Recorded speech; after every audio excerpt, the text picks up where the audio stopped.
Waalaikumsalam warahmatullahi wabarakatuh. Salam belajar berjuang bertakwa. Kembali lagi bersama saya Nurul Aziza dari pimpinan anak cabang Ikatan Pelajar Putri Nahdlatul Ulama Kecamatan Telopo. Alhamdulillah pada hari ini saya ditemani rekan kita yang sangat cantik dari ujung sana ya, mana utara berarti? Utara. Oke. Silakan perkenalkan diri. Baik, Assalamualaikum warahmatullahi wabarakatuh. Perkenalkan, nama saya Rekanita binti Sudusiah. Saya di pimpinan cabang diamanati sebagai koordinator kaderisasi. Seperti itu Rekanita Nurul. Oke, alhamdulillah kita bisa berbincang-bincang dengan koordinatornya kaderisasi ya. Berarti Makesta ini kalau di pimpinan cabang berarti Mbak Sundu ini yang megang. Oke, siap. Nah, pada hari ini kesempatan ini kita akan berbincang-bincang tentang yang namanya organisasi atau keorganisasian. Keorganisasian, seperti pengertian organisasi sendiri adalah sebenarnya banyak sekali pengertian-pengertian dari berbagai penjuru dunia. Ada ulama juga, ada juga ilmuwan-ilmuwan. Tetapi saya ingin lebih mempersingkat lagi apa itu organisasi. Yang pada intinya adalah organisasi itu koordinasi rasional atau kegiatan sejumlah orang untuk mencapai tujuan bersama. Jadi kalau hanya sekumpulan orang saja bagaimana Rekanita? Berarti tidak ada tujuan dong ya Rekanita? Apakah itu disebut organisasi? Nah, itu dia. Iya, bukan termasuk organisasi, tetapi itu hanya sebuah ya kumpulan saja. Iya. Oke, berarti kalau nggak ada tujuannya itu sama saja ketika teman-teman nongkrong gitu ya. Iya, nongkrong ngopi. Bedanya kalau di organisasi itu mungkin ada strukturnya, ada goalsnya, tujuannya seperti itu ya, Kanita. Benar. Oke, kita lanjut kalau untuk manfaat dan fungsi organisasi sendiri itu apa? Manfaat kalau saya pribadi ya, karena ini saya juga mungkin baru sebentar saya di IPPNU. Jadi manfaat yang saya dapatkan juga hanya sedikit, tetapi kelihatan seperti itu. Manfaat yang pertama tentunya seperti ini, menjalin silaturahmi dengan baik, kemudian menambah teman, kawan, juga menambah wawasan. Wawasan kita semakin luas, semakin jangkauannya seperti 4G. Alhamdulillah, berarti ini nggak cuma kalau sinyal itu nggak cuma yang bawah-bawah ya, langsung 4G. Mungkin lebih dari 4G ya kalau mau mendalami dan mau lebih belajar lagi di organisasi seperti itu. Jadi mungkin manfaatnya lebih, kalau yang pertama itu mungkin lebih ke pribadinya ya Kanita. Mungkin nanti kedepannya akan ke lebih luas lagi, mungkin masyarakat, kepemerintahan pun bisa. Banyak juga kan alumni dari IPNU PPNU menjadi di pemerintahan menjabat sebagai DPR, ada yang menjadi bupati, gubernur seperti itu. Iya. Jadi nggak gemen-gemen loh manfaatnya organisasi Benar itu. Oke. Kalau untuk organisasi sendiri itu ada berapa jenis dan apa saja sih jenis-jenisnya itu, Kanita? Jenis-jenis dari organisasi itu ada yang pertama dari cara terbentuknya, kemudian wujud atau bentuknya sendiri, dan kemudian tujuannya sendiri. Karena organisasi tanpa tujuan yaitu tadi berarti bukan organisasi. Yang pertama, cara terbentuknya organisasi insidental.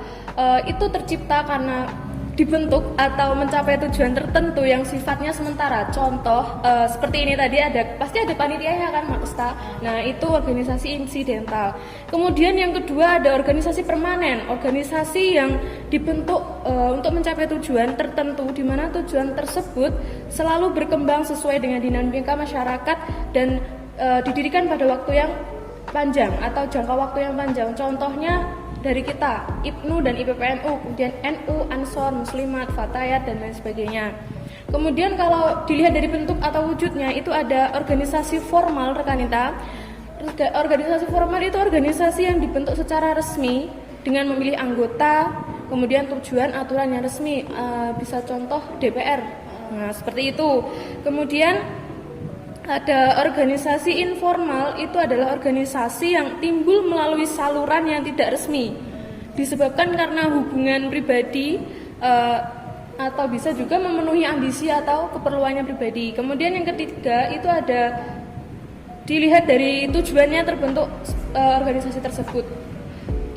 Mesti kalian tahu organisasi massa atau ormas disebut juga organisasi kemasyarakatan. Contohnya ini ya seperti kita tadi NU, IPNU, PPNU, atau kemudian ada Muhammadiyah sebelah. ada IRM dan juga dan lain-lain sebagainya. Nah, kemudian ada juga organisasi politik. Berarti organisasi tersebut ada di bidang politik seperti itu. Dan ada juga organisasi profesi. Karena di dunia ini kan pasti seseorang memiliki profesi, seperti contohnya guru, kemudian ada juga petani pasti punya organisasi kan, ya seperti itu, karena untuk menjalin silaturahmi antara petani lainnya, seperti itu rekanita. Oke, berarti mungkin kalau jenis-jenis organisasi ini bisa diambil dari apa sih yang melatar belakangi seperti itu ya. Oke. Lalu kalau di sebuah organisasi itu pasti ada unsur-unsurnya. Nah, kalau unsur-unsur organisasi mungkin bisa dijelaskan? Nah, unsur organisasi itu melihat pengertian di atas tadi, maka unsur utama yang harus ada dalam organisasi yang pertama adanya orang-orang, lebih dari satu orang. Kemudian adanya kerjasama, kompromi dan kerja kelompok dan lain sebagainya. Juga pasti yang terakhir ada tujuan yang diinginkan, dan itu harus dirembukan secara bersama seperti itu.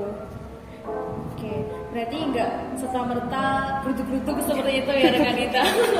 Pasti ada yang harus ada anggotanya, terus kemudian ada yang penting ini ada tujuannya. Iya, seperti itu. Semuanya mungkin kalau kelompok ataupun organisasi itu yang latar belakangi itu pasti ada tujuan yang sama seperti itu ya. Oke, dan ini pertanyaan yang terakhir ini rekan-rekan. Kalau untuk manajemen pengelolaan organisasi itu sendiri bagaimana? Manajemen pengelolaan organisasi kalau di IPNU dan IPPNU, cara tersebut bisa untuk organisasi supaya lebih berkembang, karena IPNU IPPNU sendiri kan mewadahi pelajar-pelajar seluruh dunia loh ya, bukan Indonesia saja loh ya. Nggak cuma di Madiun, tapi ini sudah dunia ya. Dunia seperti itu. Jadi perlu yang namanya kerjasama antara anggota dan lain, juga pengurus kepengurusan yang lain, seperti ya rapat, kemudian ada juga rapat harian tertentu ataupun rapat kerja dan lain sebagainya. Mungkin rekan-rekan kita juga sering mendengar kata-kata ini ya. Kalau di organisasi itu jangan ceklek hati, jangan mudah patah hati, jangan baperan. Kemudian pokoknya ya harus banyak-banyak sabar, karena di sini menghadapi sifat dan juga kemauan masing-masing. Seperti organisasi kita juga harus bisa mencari ilmu di situ, menambah wawasan dan lain sebagainya. Jadi kita juga harus bertemu dengan orang banyak, sifat legowo dan lain sebagainya harus ditambah lagi seperti itu. Seperti mungkin yang dikatakan oleh rekan Zaki, itu kalau di organisasi itu jangan baperan ya, tapi lebih ke berperan. Iya, berperan. Itu. Apalagi kita menghadapi orang yang karakteristiknya itu macam-macam banget ya rekanita. Benar. Kalau nggak sabar, kalau nggak legowo itu masalahnya malah ada beratnya di kita. Iya, beratnya di itu. Apalagi kadang yang IPPNU itu lebih perasaannya tuh gimana ya? Perasaannya tuh ya, pasti gampang lah tersinggung dan lain sebagainya. Betul. Iya, seperti itu. Jadi emang kalau di organisasi itu mau nggak mau kita harus melatih kesabaran lagi ya. Iya. Kuncinya mungkin ada di situ. Nah, itu tadi sekilas tentang organisasi yang dijelaskan oleh rekanita Sundu. Semoga apa yang disampaikan dapat memberikan manfaat, dan jangan lupa nanti setelah ini silahkan dilihat dari awal sampai akhir, dan jangan lupa ada pertanyaan-pertanyaan nanti di bawah ya, disematkan. Oke. Itu tadi dari kami. Apabila ada kurang lebihnya kami mohon maaf. Wallahu muwaffiq ila aqwamit thoriq. Assalamualaikum warahmatullahi wabarakatuh. Waalaikumsalam warahmatullahi wabarakatuh.